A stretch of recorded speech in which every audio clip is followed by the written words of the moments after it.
Coming up on Cannabis Coast to Coast News with Alaina Pinto this week. Remember when it looked like cannabis rescheduling would be imminent? Well, now there's a congressional movement led by the GOP to block and shut down that effort. With Terrence Cole expected to be approved this week as the new director of the DEA, the self-proclaimed prohibitionist takes over an agency that could stop any federal reform efforts from the past or the future as the industry prepares for the worst. Plus, to make this federal situation even more confusing, the U.S. Department of Agriculture, in official documents, recognizes that cannabis has medicinal therapeutic uses, even though it's still listed as the most restricted category of the CSA with drugs that have no medicinal value. And in Missouri, a milestone is reached when that state expunges another 150,000 past nonviolent cannabis charges, and we remember one of the most respected advocates and beloved personalities in that state, Daniel Jones, also known as Waxy Brown. I just want to give a great big shout out to Pro Cannabis Media, to Brandon Jones. All that and state by state cannabis reports and our international roundup on Cannabis Coast to Coast News with Alaina Pinto next.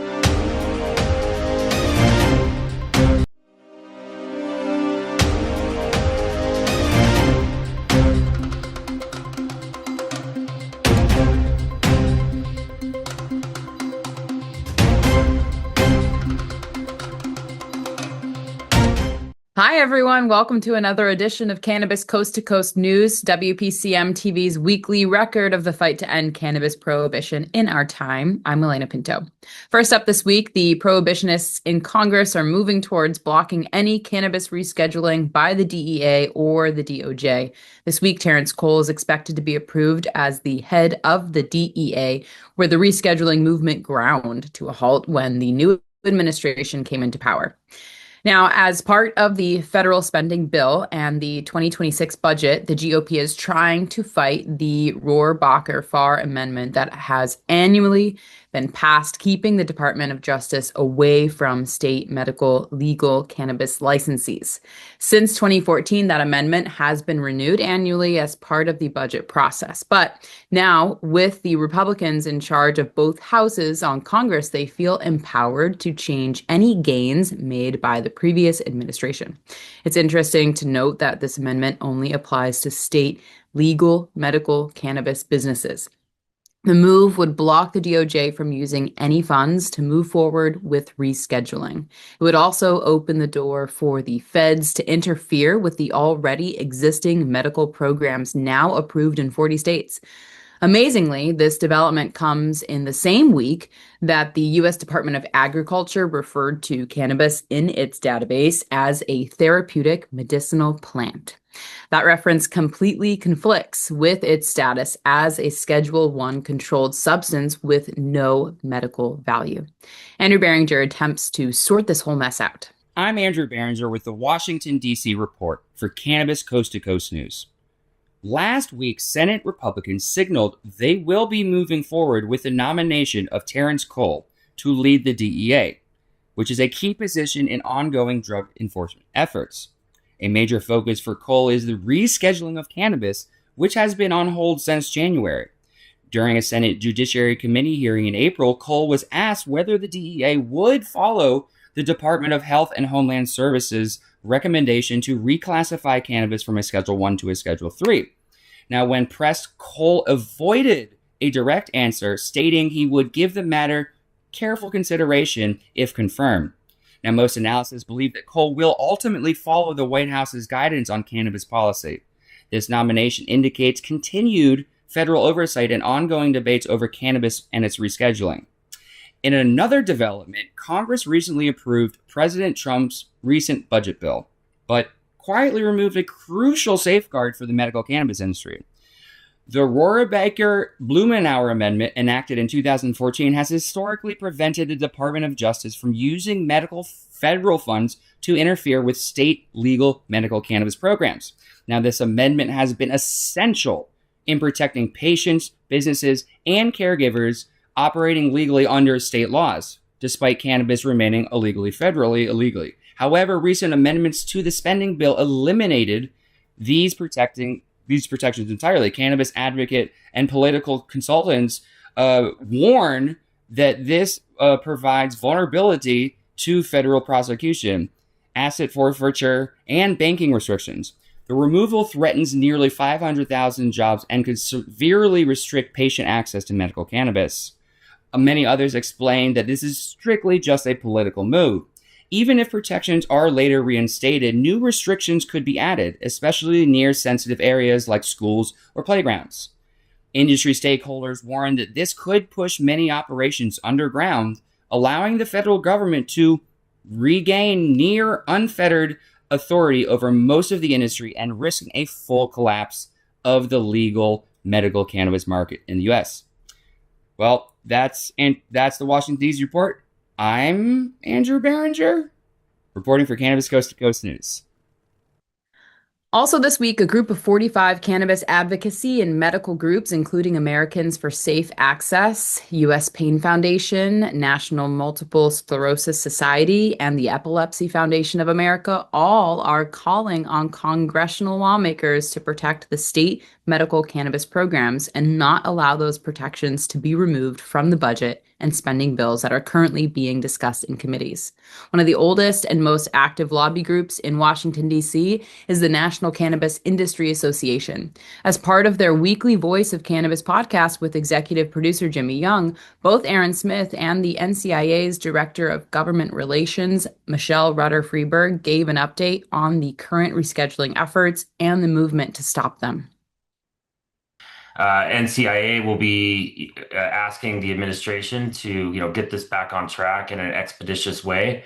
And I think it's a real opportunity for the industry to see some progress, because rescheduling, remember, doesn't require congressional action. This can happen at the administrative level, which just provides a lot more latitude and ability to move quickly.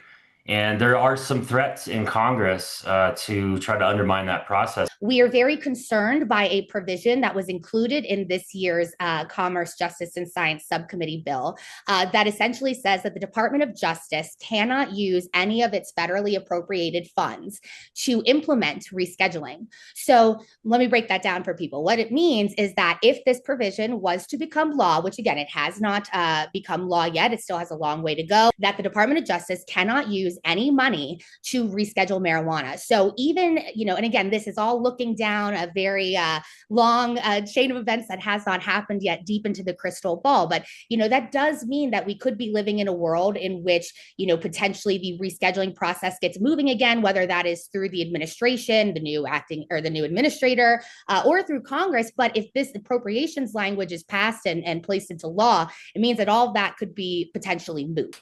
That episode of the NCIA's Voice of Cannabis podcast will be released this week. Next up, the state of Michigan, still one of the most active cannabis legal markets, but now a recent report names Michigan leading a category that they probably won't be promoting anytime soon. According to Cannabis Media in Connecticut, Michigan's legal weed market leads the nation in violations, even more than California. In 2024, cannabis regulators issued just under 2,500 violations, with 928 notices by Michigan licensees. Then 458 violations for California, followed by Washington and Missouri. The total number of fines collected for those violations is $10.8 million. There are also reports of crime rings run by the Chinese who have infiltrated the Michigan market and many other states.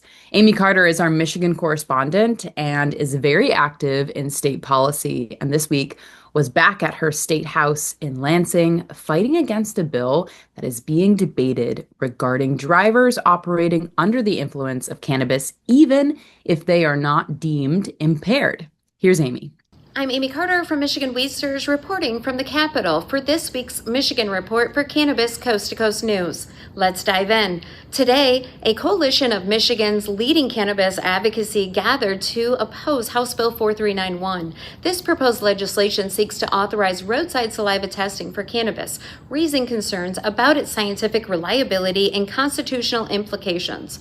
The coalition warns that these saliva tests don't measure impairment, but merely detect presence, potentially leading to wrongful arrests of responsible cannabis users. Michigan should not follow the path that only 2 states that allow such testing. In addition, they're voicing strong opposition to the governor's proposed wholesale cannabis tax, which critics argue could destabilize the market and hurt small businesses. Stay tuned as we advocate for thoughtful rights, respecting public safety policies here at the Binsfield office building. Together, we can defend Michigan's cannabis laws and support reform that truly serves the community. In other news, a mentor at Wayne County's Juvenile Detention Center is facing charges after allegedly providing cannabis-infused gummies to 4 17-year-old residents. Staff initiated an investigation upon noticing the youth's appearance lethargic, incoherent, and visibly impaired. A significant chapter is closing as Arbor Wellness in Ann Arbor is set to shut its doors this month. The dispensary was known for making what is to be believed as Michigan's first ever legal recreational sale in 2019 when it sold a few pre-rolled joints to the late icon John Sinclair.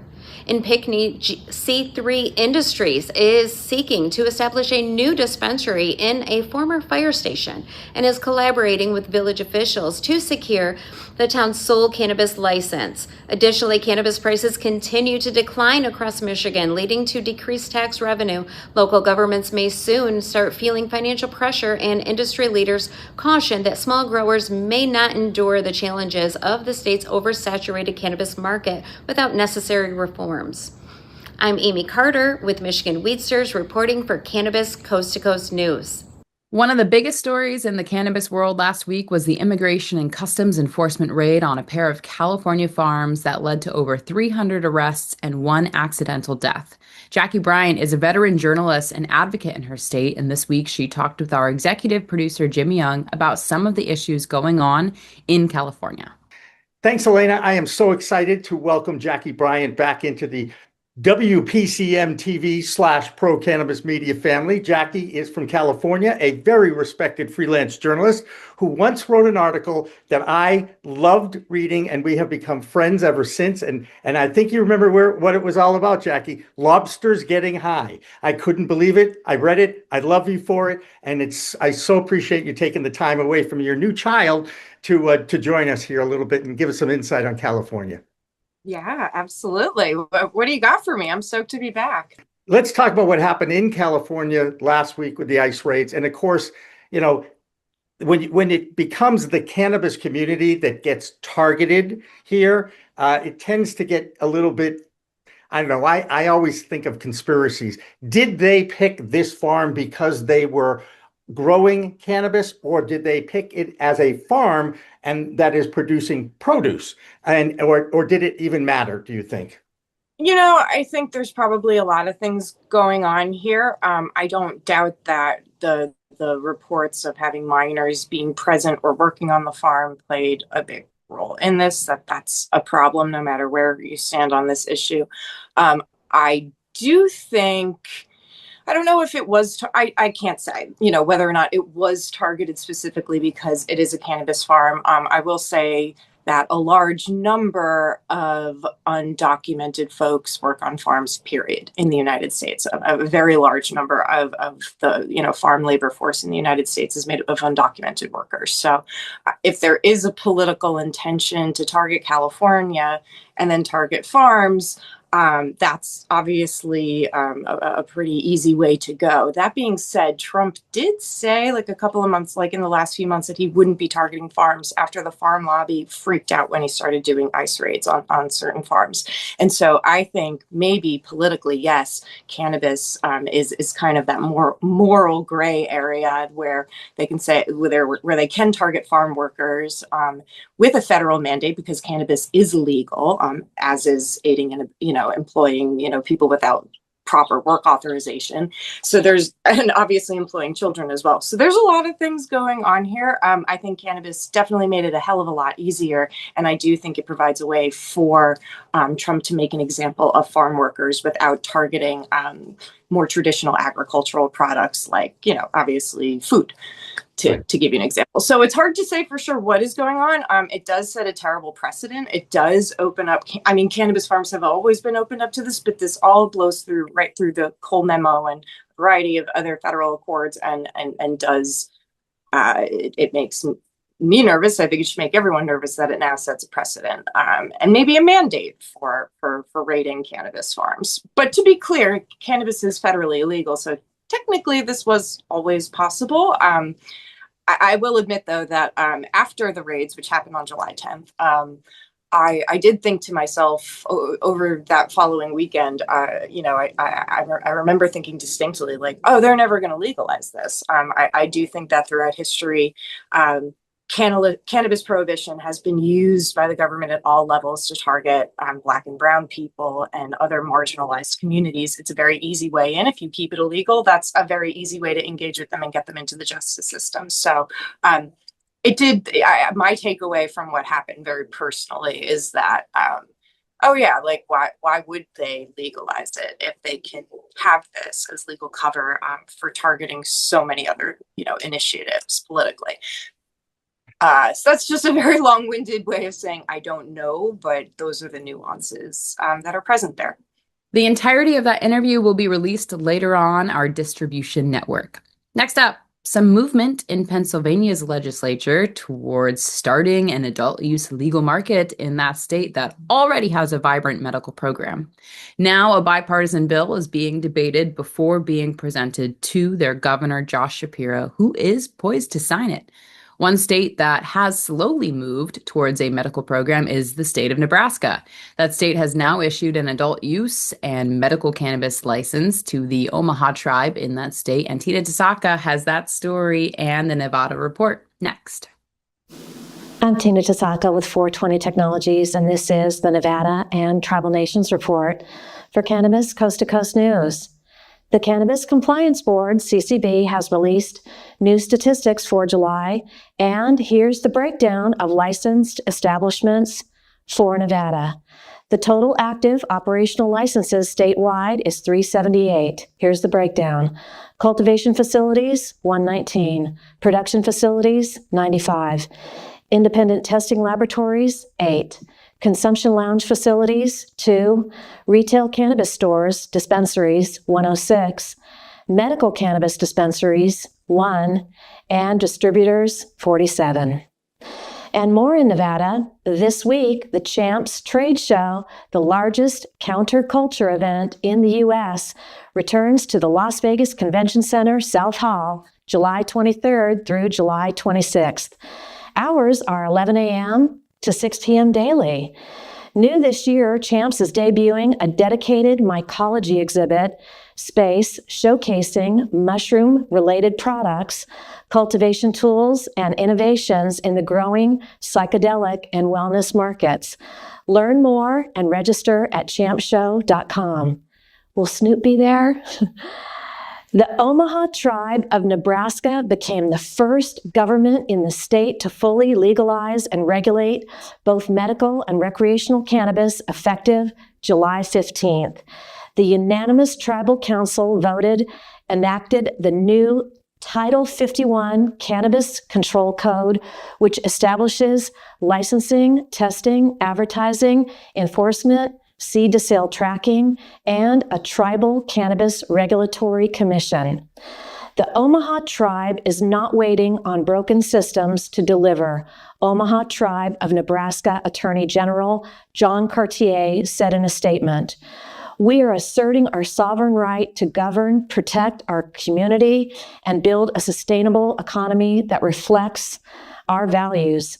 Adults 21 and over can possess up to 1 ounce on tribal lands, and non-tribal visitors can purchase cannabis as well. The new law includes expungement of past cannabis offenses and a strong social equity program for patients, elders, veterans, and underserved groups. Revenue from cannabis taxes will fund health, education, housing, and more. Tribal leaders call the move a stand for sovereignty, economic growth, and community well-being."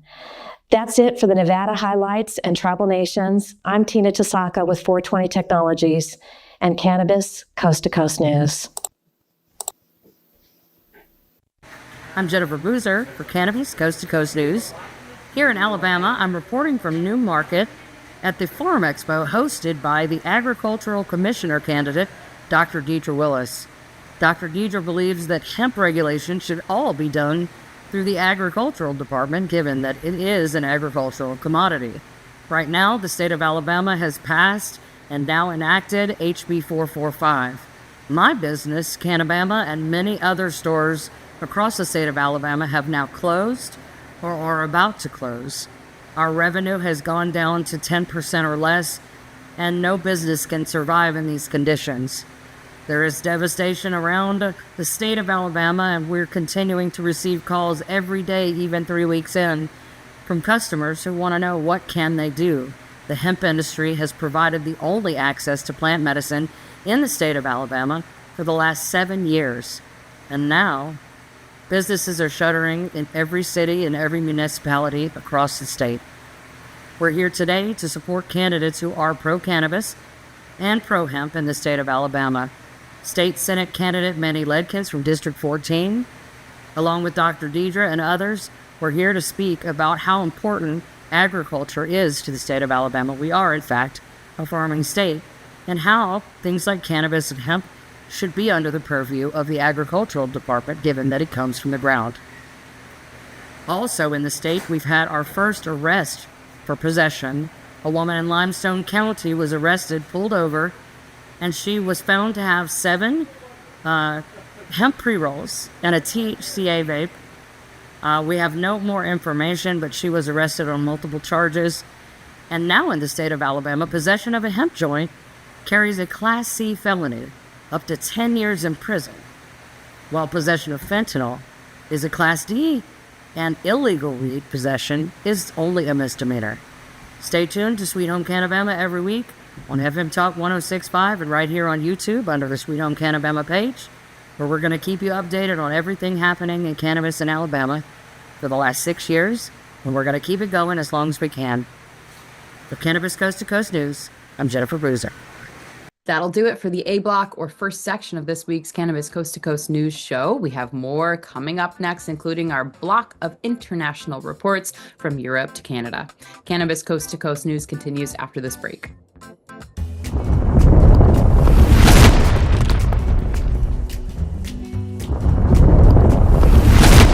Accounting Buds has grown into Buds Group, the same award-winning quality, now with more service offerings. Buds Group, your best buds in the biz.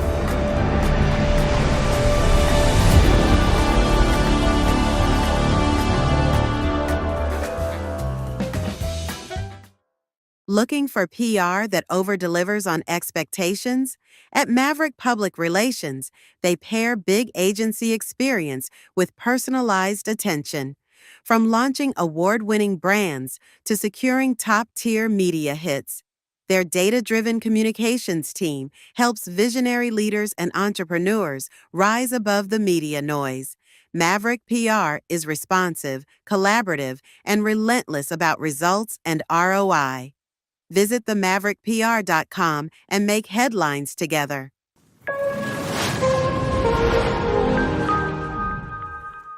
Welcome back to Cannabis Coast to Coast News. This is the B block, and I am Alaina Pinto. This is the international block of our weekly program, and we start with Ben Stevens, the editor of the Business of Cannabis at Prohibition Partners. Ben. I'm Ben Stevens with Business of Cannabis with this week's European report for Cannabis Coast to Coast News. The rise of cannabis telemedicine has been one of the biggest growth drivers in medical cannabis since the initial green rush of 2018. A wave of online clinics has spread across the world's fastest growing markets, like the UK, Poland, Germany and Australia, but now it appears that wave is beginning to break. This week, Germany and Australia both moved to impose strict new limits on how cannabis can be prescribed online, targeting what regulators call single-issue telehealth models, or online clinics with the single purpose of providing medical cannabis to as many patients as possible. Germany issued a draft bill proposing to ban mail-order prescriptions, meaning cannabis flower would no longer be able to be sent directly to patients' homes. Furthermore, prescribing doctors would now be required to hold in-person consultations at least once every 3 months and at least once before a new patient is approved for treatment. It's part of a long-touted push by the new government to rein in the booming cannabis prescription market. In Australia, which has seen similar levels of growth thanks to online clinics, regulators have now also issued strict new guidelines, making it clear that they intend to prosecute anybody who flaunts them. The AHPRA are now investigating dozens of practitioners, and many have already been banned. This followed new research which found just 8 practitioners had issued more than 10,000 prescriptions over a 6-month period, including a single prescriber who issued over 17,000 prescriptions by themselves. For a preview of what might come next, all eyes are on Poland, where a telemedicine crackdown was introduced in November 2024, initially designed to address an opioid prescribing crisis, but later including cannabis because of its rapid growth. Before the change, Poland was issuing more than 70,000 cannabis prescriptions a month. Just 2 months later, this had more than halved to 33,000. Although there have been some recovery since, many legitimate patients, particularly in rural areas, are now left without ready access to treatment. This has sparked fervent debate around exactly where the line sits between medical and recreational, and whether a sustainable, highly regulated growth in the market is really what the industry needs, rather than its recent influx of cash. That's all for this week from me and Business of Cannabis. I'm Ben Stevens, reporting for Cannabis Coast to Coast News. I'm Dave Barton from Thermidor with your UK Cannabis Report for Cannabis Coast to Coast News. The UK's National Health Service, the NHS, will soon publish medical cannabis data for the first time since it was set up 4 years ago. At least that's the hope. After a formal review of medical cannabis by NHS England in 2019, the NHS Cannabis Patient Registry was set up on the 1st of April 2021, following recommendations for the development of a patient registry for the clinicians to collect uniform data on CBPM use in the UK. However, according to experts, the registry is never discussed in medical cannabis circles, casting doubt over its actual existence, according to Business of Cannabis. While registry officials have announced data will be available by the end of the year, the data will only include the 1,000 or so patients receiving 3 NHS-approved medications, Sativex, Epidiolex, and Nabilone. Data from private clinic patients, who form the majority of the UK medical cannabis market, will not be included in the registry report.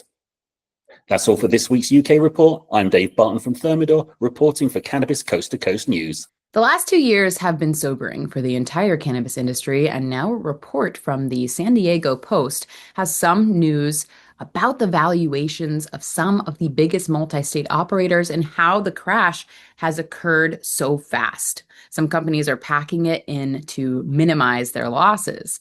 2 years ago, the big 4 MSOs, Curaleaf, Tilray, Cresco Labs, and Green Thumb Industries were valued at $37 billion. Now, the valuations for those 4 companies is down to just $4 billion. The only 2 states to move forward with adult use over the past 2 years is Ohio and Minnesota, and the race to become the 25th adult use state has stalled, even though Pennsylvania continues to be the odds-on favorite to get that done this year through a legislative initiative led by their governor. So what happened to the Green Rush? Coming out of the pandemic, where many states allowed the cannabis industry to survive as an essential medicine to its patients, the growth of the market has stalled. Or in the case of New York, over 300 licenses for dispensaries were issued only to see the price of flower plunge. The same thing is happening in Massachusetts, where 36 dispensaries have closed over the past year.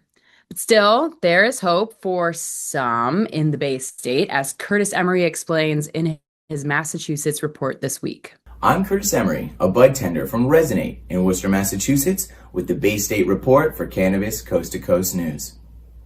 The state Senate will vote next week on Bill 1148, titled An Act Relevant to the Fair Treatment of Employees. This bill aims to protect employees and prospective employees from discriminatory hiring practices based on recreational cannabis use. The bill will not provide protections for those whose credentials or licenses are compromised by the use of cannabis, those who are convicted of cannabis-related crimes while working, or when an employer finds reasonable evidence to prove wrongdoing in cannabis on the job site. Also in mass news, the CCC has announced the reopening of its social equity program, which has been on a year-long hiatus. The CCC points to budgetary concerns for the year-long hiatus. The program will come back September 8th with a budget of $10 million less than in previous years.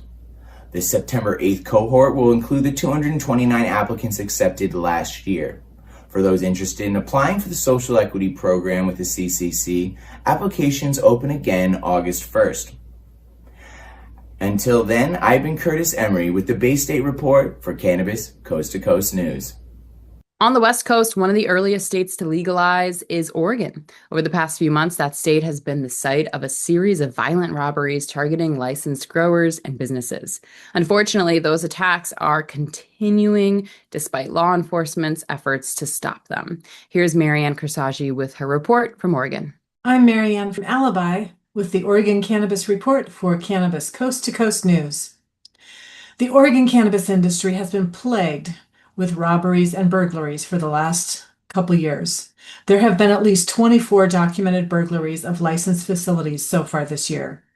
Most of the crimes have been committed using stolen vehicles that are rammed through security gates and smashed into buildings. Multnomah County prosecutors, the OLCC, and detectives in Clackamas County and other law enforcement officers announced indictments this week. Ironically, the night before the press conference, 4 more licensees were burglarized, so there is still a lot of work to be done in apprehending these criminals. Businesses and employees are fearful and reeling from losses. Hopefully we have better news as the year goes on. That's the Oregon Cannabis Report. I'm Marianne with Alibi for Cannabis Coast to Coast News.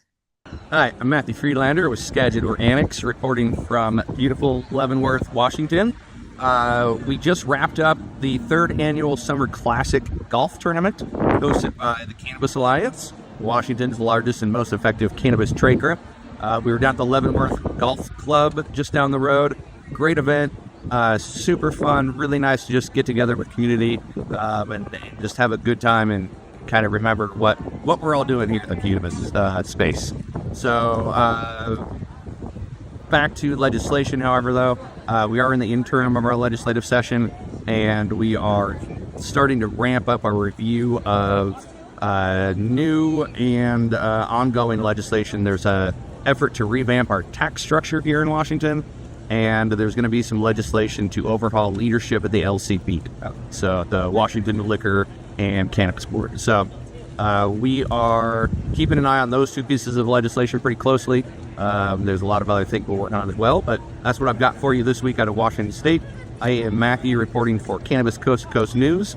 There's been another product recall in New York State, and this is the second one in the past 2 months.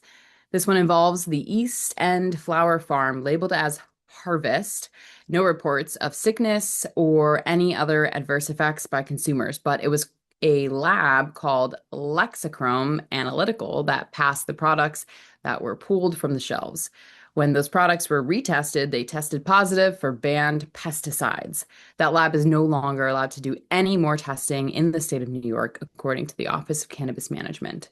The affected products were 1/8 of Harvest flower with strain names Secret Number 9, Lemon Haze, and Pure Michigan. Next up, Illinois. Imagine going through the process of licensing and then not being able to open your own licensed business. Plus, 12 drivers who were cited for driving under the influence of cannabis had their cases thrown out after questionable blood testing results. Another example of the challenges with identifying impaired drivers versus drivers who still have traces of THC in their system.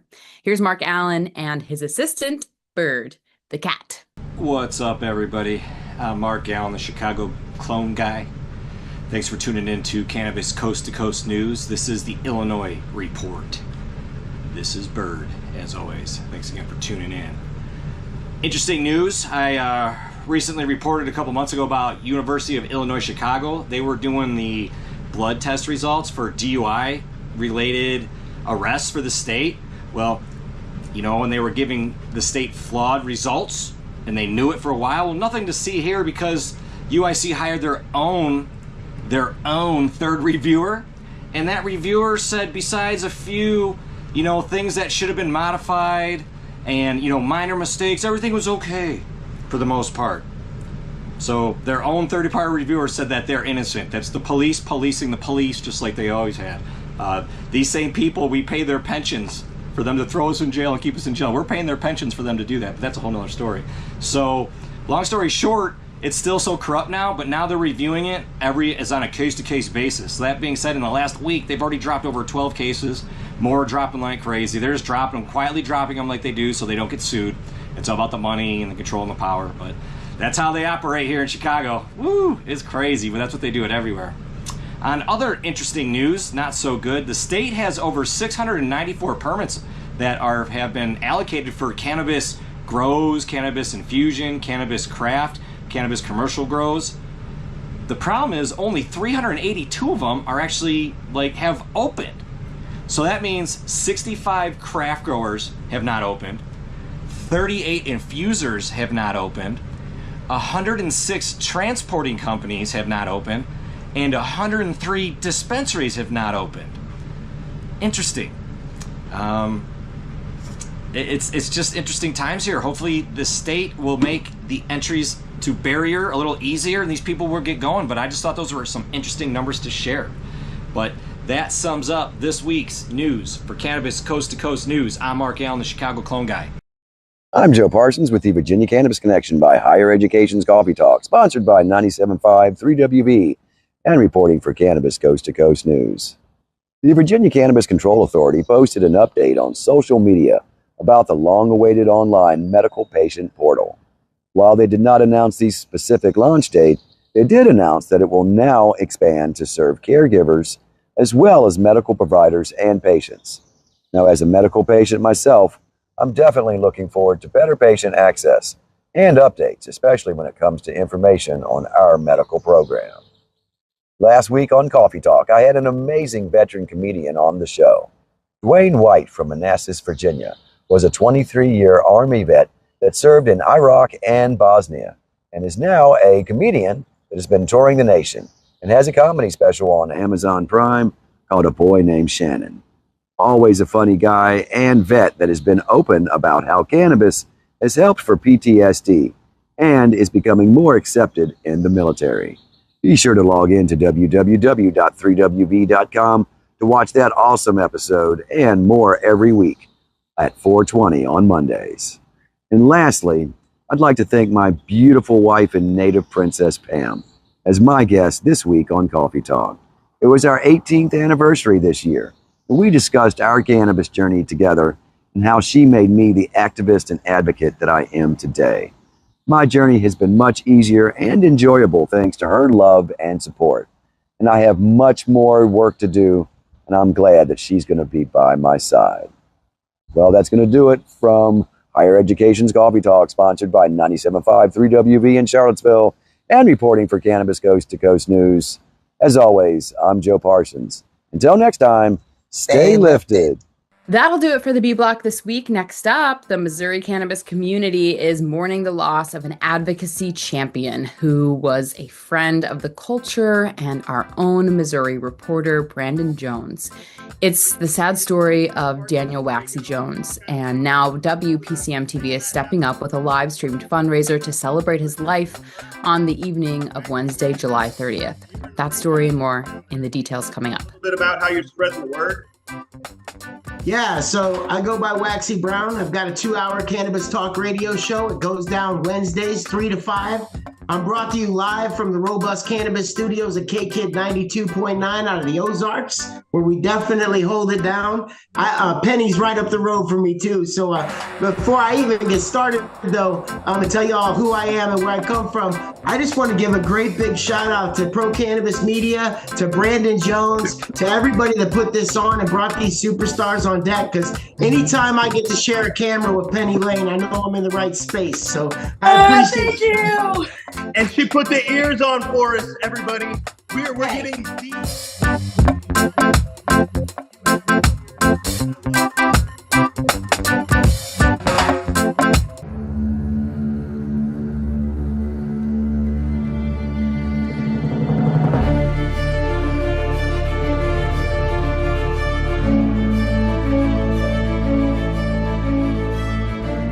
what if we're right? What if all of a sudden they discovered that there is medical use for marijuana and that it is good for you and it's better than alcohol and it's better than opioids and it helps your health? What if we're right? What if they find that out? Specific cannabinoids have medical value. These are facts. I'm here today in hopes to assist in removing the demonized stigma of cannabis and the perception that cannabis is just about getting high. The true base of this plant has to be known. I don't think anybody should ever go to jail for cannabis. Get some medicine, and everybody should have access to it. This is something which, at the very, very least, is the key to alleviating suffering and extending life for millions of human beings. Right? For returning some kind of balance to our society, and quite possibly of restoring our planet's natural balance as well.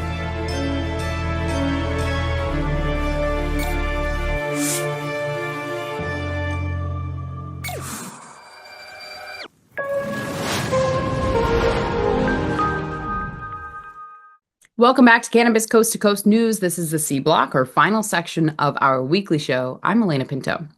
Missouri has been one of the most successful rollouts of an adult use state.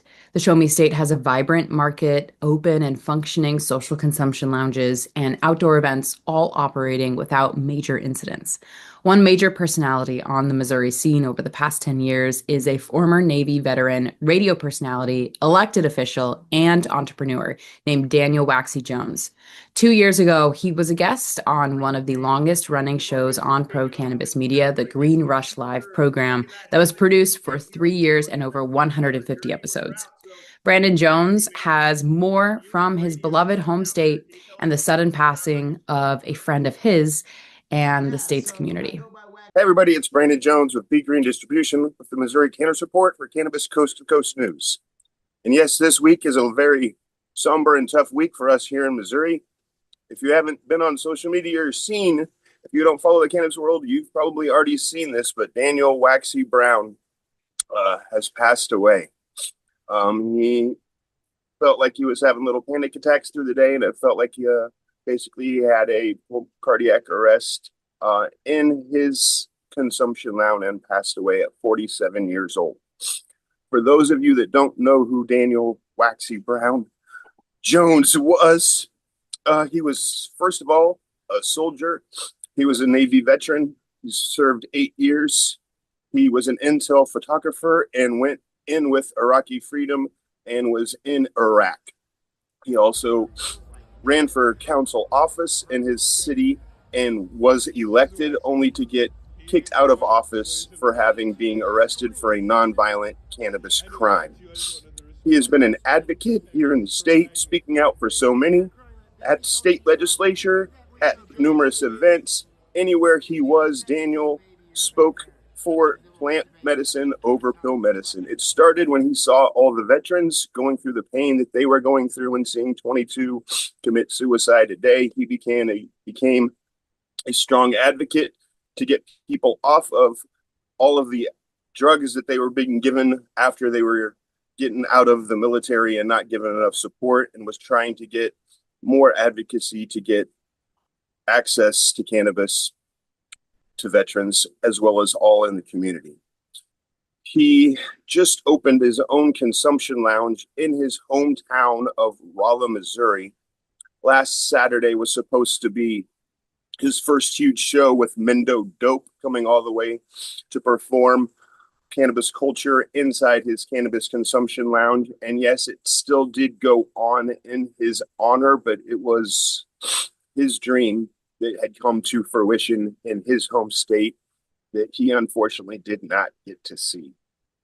He was a big fan of the Grateful Dead and a fun lover of tie-dye, and always was in great colors and that. So I have been wearing this in tribute to my best friend that is no longer here.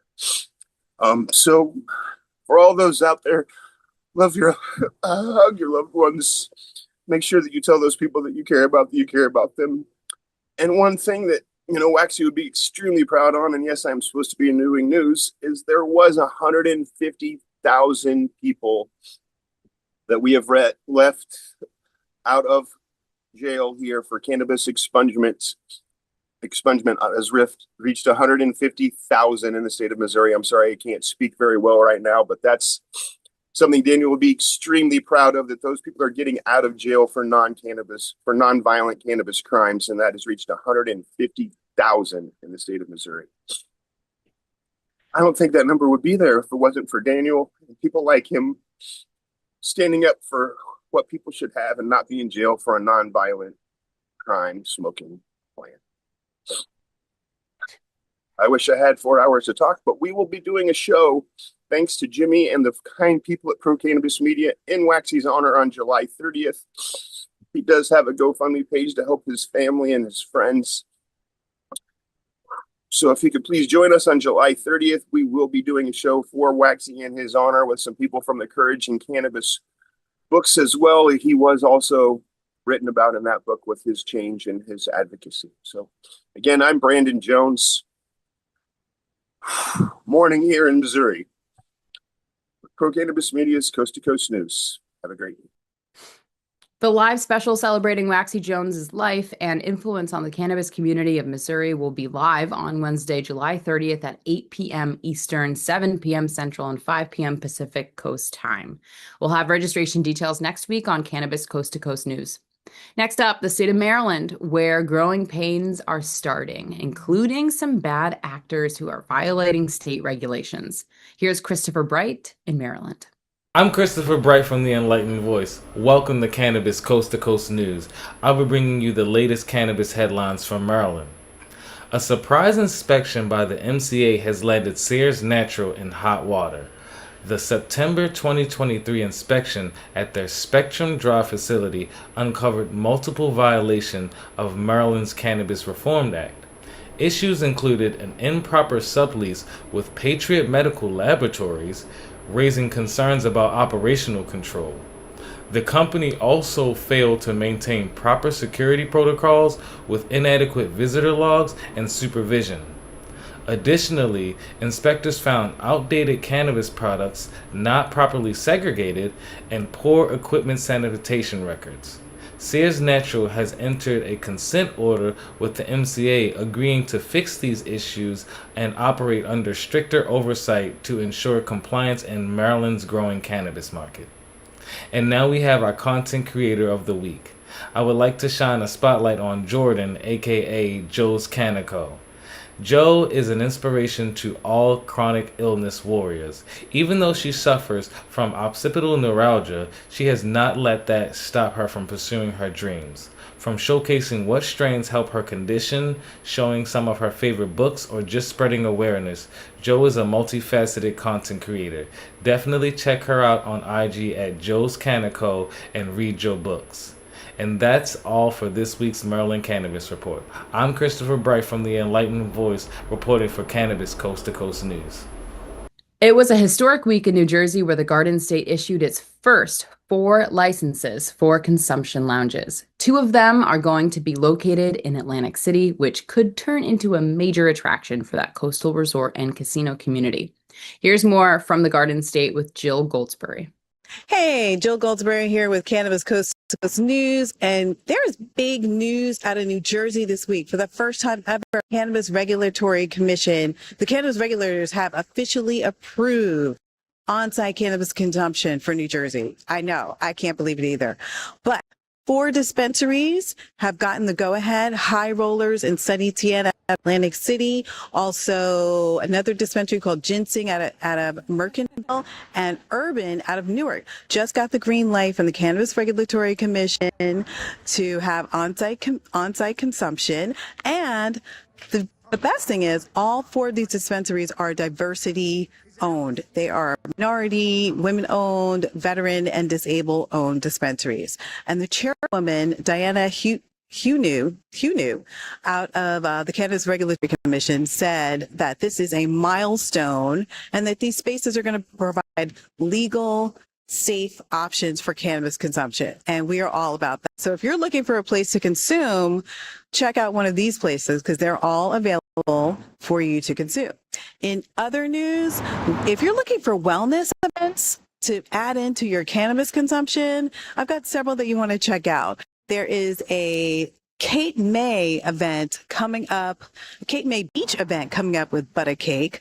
Also, Liberty State Park is hosting the Butter Cake Yoga and Cannabis event coming up all within the next few weeks. So if you go to their website, go to their Instagram, you can check out those events, and you can also tell them that you are looking to, do some more cannabis consumption in a healthy space. So I'm Jill Goldsberry with Cannabis Coast to Coast News. Thanks for watching. We'll see you next time. One state that is always in the news when it comes to their medical market is Oklahoma. First, they overissued licenses. Then they fell victim to foreign national illegal operations. And now they have started to collect signatures to get the adult use legalization issue on the next election ballot. Kimmie Cannabis is right in the middle of the scene in her state. And here's her report for this week. I am Kimmie Cannabis from Can I Talk About It with the Oklahoma Cannabis Report for Cannabis Coast to Coast News. Oklahoma's medical cannabis industry is facing ongoing disruption, with many businesses forced to close and others barely hanging on. Recently, a series of OMMA system glitches and confusing messages have added even more pressure to the mix. From the Verify system going down, leaving dispensaries unable to verify patient licenses, to sending out an update asking dispensaries to disregard inspection notices accidentally. Then, most recently, OMMA warned commercial licensees about a scam email impersonating the agency's executive director. The fraudulent message promoted a fake auction for seized cannabis products, an event that has never existed. OMMA reminded everybody that their emails will never come from a temporary or unofficial accounts. If you receive anything questionable, report it immediately. But now, let's switch it up to some good vibes. One of the most anticipated cannabis events in the state is just around the corner. Terp Float Festival 2025 is going down July 31st through August 3rd in Tahlequah, Oklahoma, and it's bringing the true summer energy. Picture this, floating the scenic Illinois River by day, live music pumping from multiple stages, art, lights, and camping experience like no other. The best of Oklahoma's cannabis brands, local craft vendors, and delicious food trucks lining the path. Whether you're coming for the music, the float, or the full-blown cannabis community experience, this is where you want to be. Don't miss your chance to vibe out with the best of the best. Grab your passes now at terpfloatoklahoma.com and let the countdown begin. That's it for the Oklahoma Cannabis Report. Peace, love, and all that good stuff. Hi, I'm Christina Brisson with Over the Top Renovations with your weekly Ohio Cannabis Report with Cannabis Coast to Coast News. This week's update is about the political situation here in Ohio. Senate Bill 56 was supposed to have been voted on the last 2 weeks, however was removed from the agenda once and canceled on the other. Republican Brian Stewart has said that they're going to push pause and take a break over the summer and come back at it and see if they can figure out how to get some approvals. Other Republicans have said if they could get a clean bill that was just about intoxicating hemp products or about cannabis reform, then this bill could have passed already. And then Representative Stephanie Gross has said that 3,000 hemp businesses will close if SB 56 passes as it's currently written. So there's definitely a lot to talk about, a lot of changes to come, and a reason they took a break. Some people are very upset we're not going to see any movement over the summer, but in other times I would say maybe right now isn't the best time to pull that trigger given everything that's against what voters wanted. I am Christina Brisson with your weekly Ohio update with Cannabis Coast to Coast News. The topsy-turvy nature of cannabis stocks continues, but there are a few categories on Wall Street that are more volatile than the publicly traded cannabis stocks. Is it time to jump in or get out? Every week, Doug Miller keeps an eye on them all in his High on Wall Street segment. Here he is. I'm Doug Miller from High on Wall Street with this week's Cannabis Stock Report for Cannabis Coast to Coast News. Cannabis stocks just blast past the market and ran up 14% this past month compared to just 3.5% for the S&P 500. And what's fueling the fire? One word: rescheduling. Federal cannabis rescheduling could finally be on deck. With the budget bill passed and global tensions easing, President Trump may turn to domestic wins to get young and swing state voters ahead of the midterms. Rescheduling cannabis from Schedule 1 to 3 could unlock major benefits like tax relief for dispensaries and banking access for the whole entire industry. No more cash-only operations, credit cards, loans, and legit financial services could flood in. But that's not all. There's a double bottom in the chart signaling a possible breakout. A new DEA head could speed up reform.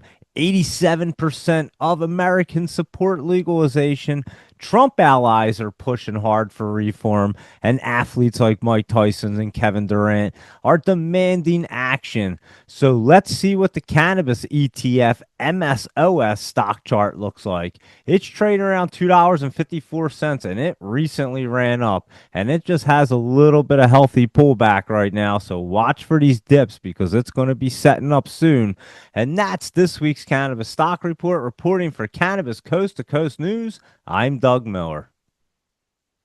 While the U.S. Congress continues to try to close the loophole in the 2018 Farm Bill that allowed hemp to be grown for uses beyond fiber, that hemp plant evolved into a $1 billion market when products were created that took advantage of that legal definition of 0.3% THC infused in products. Now, a new legal definition of hemp is in the hands of the Health and Human Services Agency, who is being charged with coming up with exactly what is the quantifiable amount of THC farmers will be allowed to grow legally and put into products. Market predictions were released this week in a report by Astute Analytical that show growth in the hemp industry to reach $33 billion by the year 2033. One southern state that no one ever thought would embrace the cannabis plant is Kentucky. And that has changed now that their governor, Andy Beshear, has led his state into the world of medicinal cannabis. Here's our new Kentucky correspondent, Robin Alford. I'm Robin Alford coming at you with the Kentucky Cannabis News. This week, we had a historic week. Armory, Kentucky, Tier 2 level cultivator, had a shipment of baby plants to arrive at their facility in Mayfield. This is historic. This is the first time we've had legal cannabis shipped into Kentucky. And they're hoping to have the product ready on the shelf by probably early November. And that will help a lot of patients.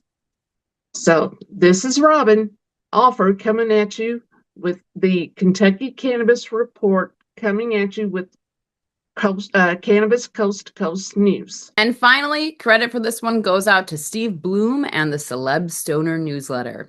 The former High Times editor has endorsed a respected journalist named Javier Hasse as High Times' next editor-in-chief. Javier had been with Benzinga for a number of years and is well respected in the international cannabis journalism community. Right now, he is carrying the title as acting editor-in-chief, but the new owner of High Times, Josh Kesselman, texted Steve this week to confirm the appointment of Hasse as the acting editor and is a part of the new transitional team at High Times that is going through a renaissance under new ownership. It will be interesting to watch what the transition team initiates as that legendary brand comes out of receivership. But that's this week's Cannabis Coast to Coast News. I'm Alaina Pinto. Remember, it's a whole new world of weed out there. Consume it responsibly, and we will see you next week. I think I messed up. Did you know there's a place that covers all the cannabis news you need? Pro Cannabis Media is now WPCM TV, your go-to website for things cannabis. WPCM TV is the CNBC of weed, bringing you the latest news you need. Amy Carter. This week, she reports from inside the State House in Lansing. I'm Amy Carter from Michigan Weedsters with this week's Michigan Report for Cannabis Coast to Coast News. And talk shows about all things cannabis. Well, thank you, and thank you for all you're doing to get the word out. Like, this show is so important. It all started back in 2018 when Emmy award-winning talk show host Jimmy Young kicked it off with the In the Weeds podcast. That it's not just any generic paper towel. You do have a brand that you use, right? Yeah, we live or die by the bounty. I mean... the quicker picker-upper! I love that! His mission? Building an army of multimedia journalists and podcast hosts who are documenting the fight to end cannabis prohibition in this country and around the world. Fast forward to today, and we've got the nation's only weekly cannabis coast-to-coast news program with Alaina Pinto. Hi, everyone. Welcome to this week's Cannabis Coast to Coast News, WPCM TV's weekly production of the fight to end cannabis prohibition in this country and around the world. I'm Alaina Pinto. Delivering the nation's only TV news-style program. Since June 2021, WPCM TV has racked up over 1.3 million views with 17 million impressions and picked up over 16,000 subscribers on YouTube alone. Now we even have our own app. For more information, contact the team at WPCMTV.com